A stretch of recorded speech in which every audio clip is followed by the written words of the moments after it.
question is about the corrosiveness of salt brines. In recent years, the use of brines for anti-icing has greatly increased because it has proven to be a very effective way to get the maximum bang out of each pound of salt we use, thereby reducing costs and stress on the environment. People have noticed this new practice, and some have reported that the use of salt brines is causing more corrosion to their cars than traditional dry rock salt. So, does it or doesn't it? I don't think we really know the answer for sure either way. I'm not aware of any conclusive studies that have been done to answer the question, but what I suspect is that there is probably not a significant increase in vehicle corrosion due to the use of salt brines. Let me give you some background information and you can decide what you think. To help us think through whether we would expect brines to cause more corrosion, it will be helpful to keep a few things in mind. First of all, we should remember that even when we apply traditional dry rock salt, it always ends up as a brine if it's melting ice. And if it's not melting ice, we shouldn't be applying it anyway.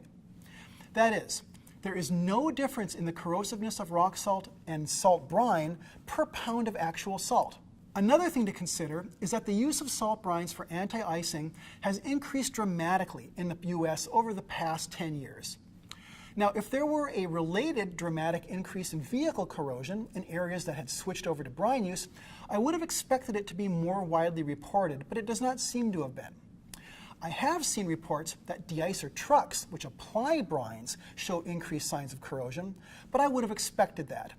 The deicer truck is naturally going to be more exposed to the salt brine mist and spray than regular traffic would be.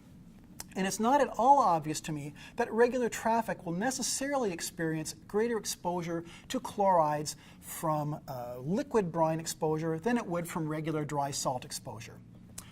And to the extent that the use of deicing brines should ultimately be reducing the total amount of salt we used, it's possible that cars are even experiencing less exposure to chlorides. So for these reasons, my intuitive feeling is to doubt that the use of salt brine causes significantly more corrosion than rock salt. Now, I can't say this with certainty because the data does not exist. I can speculate about why salt brine might increase corrosion. Maybe in an anti-icing situation, wet salt sticks to the underbody of cars more readily. In the long run, the less salt we need to use, the better off we are.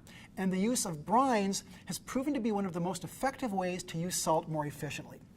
So I hope that's given you a little bit more background about the possible corrosion issues associated with salt brine.